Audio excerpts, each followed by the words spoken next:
দুই বস্তা টাকা। সারা গ্রাম থেকে মানুষ ছুটে এসেছেন। কেউ টাকা গুনতে এসেছেন, কেউ বা সেই টাকা গোনা দেখতে এসেছেন। ৯ অক্টোবর সিরাজগঞ্জ পৌর এলাকার মাসুমপুর মহল্লায় চাঞ্চল্যকর এই ঘটনাটি ঘটে। টাকা পেয়ে স্থানীয় কয়েকজন তা বস্তা থেকে বের করে গুনতে শুরু করলে মুহূর্তেই খবরটি ছড়িয়ে পড়ে। ফলে এলাকায় ব্যাপক চাঞ্চল্যের সৃষ্টি হয়। মহল্লার পায়োনিয়ার কেজি অ্যান্ড হাই স্কুলের পেছনে অসুস্থ হয়ে মাটিতে পড়ে থাকা সালেহার কাছ থেকে পাওয়া গেছে ২ বস্তা টাকা।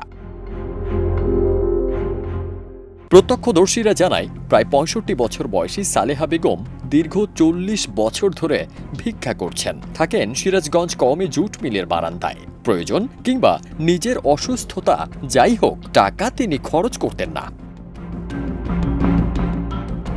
ভিক্ষুক সালেহার মেয়ে শাপলা খাতুন জানান, তার মা একাই থাকতেন। তার থাকার জায়গা থেকে ২ বস্তা টাকা পাওয়া গেছে। ভিক্ষুকের মেয়ের জামাই রিকশা চালক শহীদুল ইসলাম বলেন, আমার শাশুড়ি অসুস্থ ছিলেন, তাকে চিকিৎসা করাতে চেয়েছিলাম। তাছাড়া তার কাছে কত টাকা আছে তা তিনি বলতে চাইতেন না। সেখানে অসুস্থ ছিল, অসুস্থ থাকে কাছে হ্যাঁ বললাম যে আপনি যে চিকিৎসা করবো টাকা পয়সা তো লাই, তাকে কার কাছে কয় টাকা তুলছেন না তুলছেন, আপনি সেই টাকাটা আঙুর সন্ধান দেন, আমরা সেখানে যাই।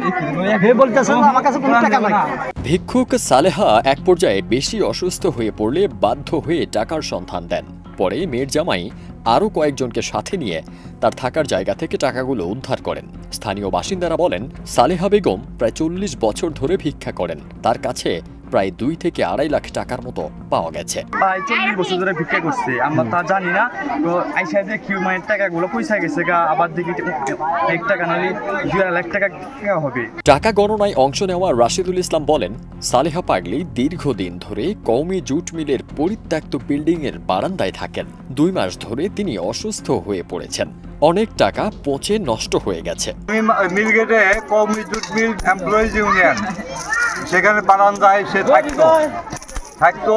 তো আজ 2 মাস হলো সে অসুস্থ।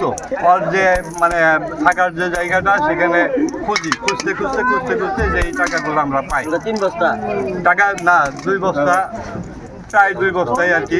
ওর চিকিৎসা, ওর ভরণ পোষণের জন্য ওর মেয়ে আছে, ওর ভাই আছে, বোন আছে। এখন উপস্থিত সবাই মিলে যেটা সিদ্ধান্ত হয় সেই মোতাবেক যাতে কাজে লাগে, ওর চিকিৎসা হয়, সেই একটা ব্যবস্থা করা হবে। সবাই সিদ্ধান্ত নিয়েছে টাকাগুলো তার চিকিৎসার জন্য ব্যয় করা হবে। বর্তমানে 2 বস্তা টাকার মালিক ভিক্ষুক সালেহাকে স্থানীয় একটি হাসপাতালে ভর্তি করে তাকে সুস্থ করার চেষ্টা চলছে। ফারদিন সানি, দেশ রূপান্তর।